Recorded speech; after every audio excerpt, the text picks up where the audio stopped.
Sziasztok! Sziasztok! Na, most egy darabig nem jelentkeztünk a lakóautó építéssel, mert nagyon hideg volt.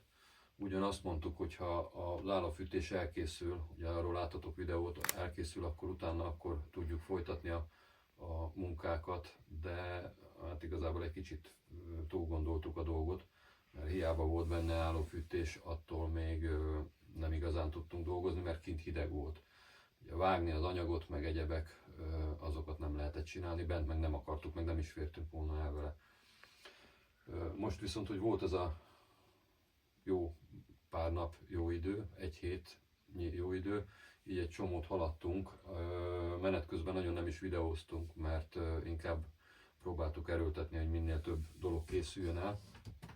Ahogy látjátok most a képen, itt a burkolatot is, az oldal burkolatot is már szinte befejeztük a tolóajtó meg a hátsó ajtó kivételével. Ezeket is azért volt fontos, hogy ezeket csináljuk meg először, hogy például itt, amit láttok, ezek a ülőkék itt, ezek is elkészülhessenek, ugye ezeket ahhoz képest kellett megcsinálni. És hát a következő az majd a tető lesz. Most ezt megmutatnánk nektek, hogy miket csináltunk ide. Körbe mutatod a falat esetleg, hogy hát az még a múltkor még nem volt kész. Most idáig eljutottunk, teljesen a tetőig eljutottunk a burkolással.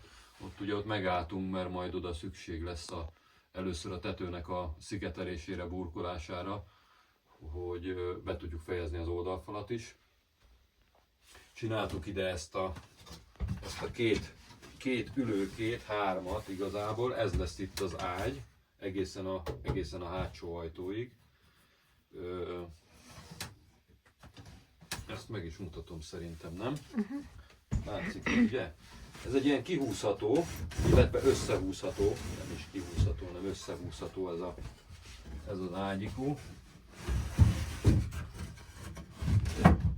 No, látszik így, ugye? Igen. Ezen lesz majd szivacs.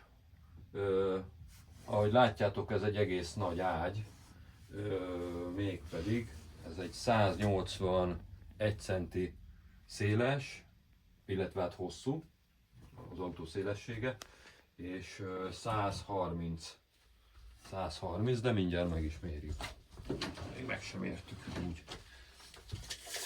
De elméletileg ez így van. Tehát egy 181 centiszer 130 centis ágyat sikerült így csinálni. Ezek a lábak itt majd kívül itt kapnak majd egy bilincset, itt ezek össze lesznek fogva, amikor össze van húzva.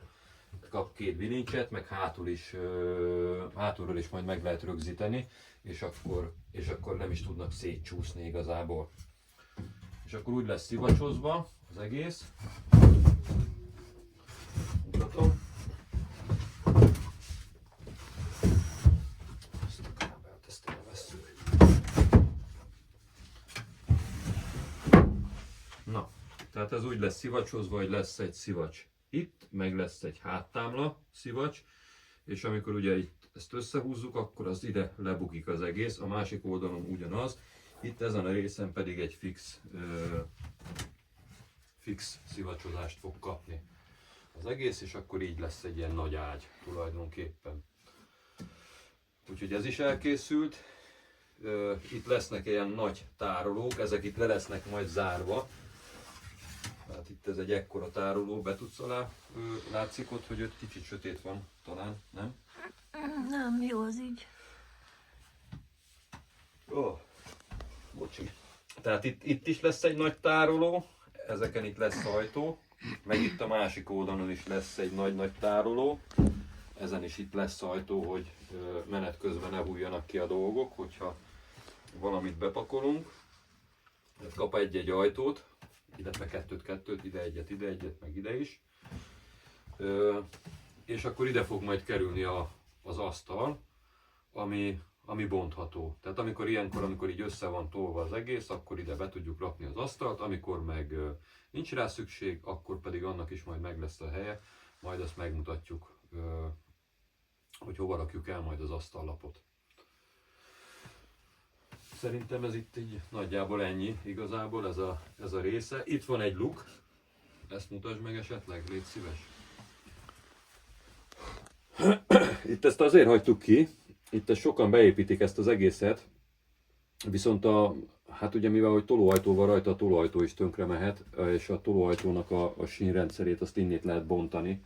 Na most, hogyha itt az egészet elburkoltuk volna mi is, akkor, hogyha bármi gond van, akkor az egészet a mennyezettől vissza kellett volna bontani. Így viszont itt lesz egy ajtó, egy kis ajtó, ezt ki lehet nyitni, és akkor hozzá lehet férni a tolóajtónak a csavarjaihoz, illetve a tolóajtónak a sínjének a csavarjaihoz, és akkor ki lehet bontani, ki lehet cserélni, vagy meg lehet javítani. Azért van itt ez a luk. Ehhez is már megvan a idevaló lambéria, csak az még nem került fel. Úgyhogy ez itt így ennyi. Hát a hátsó ajtó az majd ugyanaz, majd le lesz burkolva. Ezek az oldalrészek is majd le lesznek burkolva. De ahogy mondtam, az első az a mennyezet lesz, az a tető lesz, hogy be tudjuk fejezni az oldalát is, és akkor utána tudjuk tovább csinálni az egészet. A másik dolog, ami elkészült, az pedig a napelem. Ahogy látszik, hogy fölkerültek ide már. Ide is került egy konnektor. Szerintem az előző videóban, amikor a napelemes dolgokat mutattam, akkor mutattam is a konnektort, hogy ez ugye egy 220-as konnektor, meg van rajta egy USB, meg egy Type-C, tehát ide csak egy kábel kell, és akkor lehet tölteni a telefont. Illetve itt van a állófűtés, a napelemnek a kontrollpanelja, itt mindent látunk. Hopp, most lekapcsoltam a lámpát. Tehát itt mindent látunk egyébként, amit a töltés vezérlőn látunk. Itt van még egy ilyen, ez még nem került fel, ennek majd meg kell találnunk itt a helyét. Ez az állófűtésnek a vezérlése. Ez majd valahova ide lesz majd, itt lesz majd valahol neki a helye. De ez most egyelőre még nem volt fontos. Ide is került konnektor ide a másik oldalra. Ez ugyanaz a konnektor. Tehát 220, a Type-C, meg az USB, illetve itt van egy csillárkapcsoló. Az egyikkel ezeket a ledes kis lámpákat kapcsolgatjuk majd, ami majd be lesz rakva a mennyezetbe. Ja, ez igen, ez itt egy ilyen szuper, ez majd innét lekerül ez a bontott deszka. Ez fogja most a tetőablakot, illetve nem fogja tulajdonképpen, mert be van ragasztva, de ezzel megrögzítettük még biztos, ami biztos, mert nem került be a belső kerete. Tehát a csillárkapcsolónak az egyik részével kapcsoljuk ezeket a mennyezeti lámpákat, majd a másikkal pedig úgy terveztük, hogy körbe majd lesz egy LED szalag, és akkor azt lehet majd kapcsolni. Ez ennyi, illetve ide kerültek még ilyenek, ezt mutasd meg, légy szíves. Ide kerültek ilyen kis pici kis csatlakozók, itt már benne is van a kábel, mert ezt már használtuk. Bekapcsoljuk, és akkor itt is van egy USB, illetve van egy Type-C csatlakozó. Ilyen kis fedeles, ezt is mutattam szerintem. És hogyha nincs rá szükség, akkor egyszerűen csak kikapcsoljuk és kész. Került egy erre az oldalra, meg került egy a másik oldalra ugyanúgy. Tehát itt ugyanaz, szükség van rá, bekapcsoljuk, bedugjuk, nincs rá szükség, akkor kikapcsoljuk és kész. Ugyan kicsi a hely, de hát attól függetlenül akkor is, hogyha itt van egy asztal, valaki itt ül, és mondjuk itt akarja tölteni mondjuk a telefonját, akkor sokkal egyszerűbb, tehát ide maga mellé rakja, vagy valami, nem kell itt átnyúlni oda. Egyébként onnét ugyanúgy lehetne csak úgy simán tölteni, tehát nem kell hozzá töltő, csak elég a kábel. Szerintem ez itt körülbelül ennyi ez a rész. Hogyha valaki kíváncsi, hogy csináltuk ezeket a kihúzható ágyakat, akkor nagyon szívesen segítünk, meg elmondjuk, kérdezzetek, de szerintem biztos láttatok már ilyet. Majd ez is még alakítva lesz, mert ide majd még kap egy szegést, erre az oldalra is kap még szegést, akkor az oldalai azok ugye el lesznek burkolva, ezen a részen is el lesz burkolva, hiszen ugye ott is kihullanának a dolgok, az állófűtés mellett megint csak el lesz burkolva, mert ott is kihullanának a dolgok, de maga az ágy az igazából az elkészült, úgyhogy ez így rendben van. Még esetleg a hátulját meg tudjuk mutatni, a töltésvezérlőt meg az invertert, azt akkor megmutatjuk, jó? Ahhoz ki kell szállnunk, menjünk.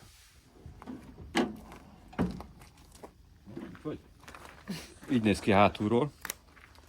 Így néz ki hátulról amit előről láttatok. ide is még kerülnek be merevítések, tehát ide is jön még egy merevítés, ide is jön, ez is még itt ki lesz egészítve, tehát ennek itt még nem ez a vége, hanem ide még kerül be egy 5-8 centi pluszba, mert ugye itt teljesen az ajtóig, a tolóajtóig fog majd jönni a szivacs, tehát hogy nem ekkora lesz az ülő meg a fekvőfelület, hanem még kijebb fog jönni egészen ugye idáig. De ez most nem volt fontos. Maga a tartó szerkezet az megvan. Na és akkor, hogyha megmutatod, hát ide került be, ez egy gagyi aksi, ez egy használaton kívüli akkumulátor, ez csak azért lett ide berakva, mert azóta mióta ez elkészült, azóta erről használjuk az állófűtést, a világítást, a porszívót, meg mindenféle ilyen egyéb dolgokat. Itt van a töltésvezérlő, az látszik ottan? Igen, egy kicsit idébb jössz, akkor jobban látszik, vagy add ide a telefont, és akkor hopp. Tehát ott van benne a töltésvezérlő, ott van fölötte egy inverter, az most egyébként ki van kapcsolva, az az inverter, amit mutattam, de mindjárt bekapcsoljuk, és ott már mutatja is. Jó, ezt közben lekapcsolom, mert most az egy kicsit így zajos. Itt vannak az automaták, az a belső automata, az egyik pár az az akkumulátoré, a másik az a napelemé, illetve ez a rész, ez pedig itt a 220-as rész, ugye van 3 darab áramkörünk lesz, 3 kis megszakító, meg itt van egy fírrelé, az is ide került be, illetve a 12 voltos rendszernek pedig oda került be, csak nem látom a kezemet, tehát ide kerültek be ilyen késes pici kis biztosítékok, ezek kellett megoldva, azt ott én nyomtattam neki azt a dobozkát, meg a biztosítéktartót, meg mindenféle egyebet, ahogy mondtam az előző videóban is, hogy azt majd olyanra csináljuk, amilyen nekünk megfelel. Úgyhogy igazából ennyi, hát ide ugye majd kerül be majd egy normális akkumulátor, egyelőre ez jó, és akkor meg még ennek majd a rögzítését kell megoldanunk, hogy ez menet közben ugye ez így nem maradhat, mert akkor kifordul, vagy elcsúszik, vagy bármi egyéb. A 220-as rész az még nincs beindítva egyébként, azt csak innét használjuk, ahogy látjátok, egy hosszabbító van bedugva, majd később be lesz kötve az is, azzal most nem foglalkoztam, most elég volt a 12 voltos rész, hogy az állófűtés menjen, meg esetleg így a 220. Jó, fog meg, légy szíves? Jó, na megint belenyúltam. Hú, most viszont hideg van. Na, hát szerintem ez a rész is nagyjából ennyi. Tehát most az, hogy vezetékeltük, azt már láttátok. Minden a helyére került. Az inverter, meg a töltésvezérlő. Gyere egy kicsit ide, hozd ide a telefont, hogy azt viszont felraktuk egy ilyen 20x20-as alumínium sínre, tehát hogy az lett felrakva. Az inverter ugyanúgy, látszik onnét? Hogy erre raktuk föl, tehát nem közvetlen a fára került, hanem ki van emelve. Ugyan nem melegszik egyik se, tehát próbáltuk, terhelgettük, és semmiféle melegedés nem volt, de biztos, ami biztos, inkább erre a 20x20-as alumínium profilra raktuk föl mindkettőt. Egyrészt tud mögötte járni a levegő, meg akkor nem közvetlen a fára van felrögzítve sem a inverter, sem a töltésvezérlő. napelemet még esetleg megmutathatjuk, az is felkerült a tetejére. Ezt az áram, az a legyen hideg. Na hát itt a napelem, ez is fölkerült végre. Ott látszik, hogy egy ilyen 30x30-as alumínium profilra van felrögzítve, az a profil az pedig 3 helyen van rögzítve, ilyen átmenő csavarokkal. Még itt ezeket a pántvégeket, ezeket még itt le kell csípni, és azok azért olyan ferdék, mert ugye az autónak gömbölyű a teteje, tehát nem teljesen egyenes, hanem ugye dől egy kicsit a két széle, tehát így lehetett felrakni, és akkor azt a fölösleget onnét le kell szedni. Mindegyik úgy van felrakva, hogy önzáróanya, illetve meg még a menetrögzítővel is meg van kenve pluszba. A tartó az, ahogy mondtam, 3 helyen meg van rögzítve, csavarral, átmenő csavarral, illetve ragasztva is van még a pluszba még a profil. Jó, és akkor viszont tényleg azt megmutatom ott belül, hogy milyen megoldást választottunk, hogy meg is tartsa az egészet. Na, ezt akartam még itt megmutatni, hogy a napelem az úgy van fölrakva, hogy talán így látszik, ezek ilyen acél, hát ilyen nem is tudom mi ez. Na mindegy, szóval ez ilyen marha erős acél, ebből vágtam ilyen darabokat. Mutatok egy másikat is, valahol, mondjuk itt például. Mindegyik így van felrakva, hogy át van fúrva a teteje, és akkor ide a tartó szerkezethez, ide még ez pluszba be van rakva, és ezen keresztül megy a csavar. Tehát, hogyha szakad, akkor a tetejével együtt szakad. Akkor az egész tetejének le kell szakadni az autónak, hogyha tehát ezeket nem tudja innét kitépni. Úgyhogy ezt így oldottuk meg, ezt így találtuk ki. Remélhetőleg így aztán most már tényleg biztonságos lesz a rögzítés. Na és akkor még egyszer megmutatom az egészet. Ha bármi kérdés van, akkor kérdezzetek. Most már viszont kezd hideg lenni, nem megy a fűtés. Hát ilyen lett. Eddig jutottunk. Na hát ennyit csináltunk eddig jutottunk. Ahogy haladunk tovább, akkor azt megmutatjuk nektek. Majd próbálunk menet közben is videókat csinálni, ahogy építjük az egészet. De igazából úgyis a végeredmény a lényeg, hogyha meg valamire kíváncsiak vagytok, akkor meg ugye meg tudjátok kérdezni. Szerintem ez a videó akkor ez ennyi volt. Hogyha nem iratkoztatok még fel a csatornára, akkor tegyétek meg. Legyetek szívesek, lájkoljátok, ha van véleményetek, akkor azt írjátok meg, hogyha negatív, akkor is, ha pozitív, akkor is. Aztán jövünk majd a következő videóval. Sziasztok! Sziasztok!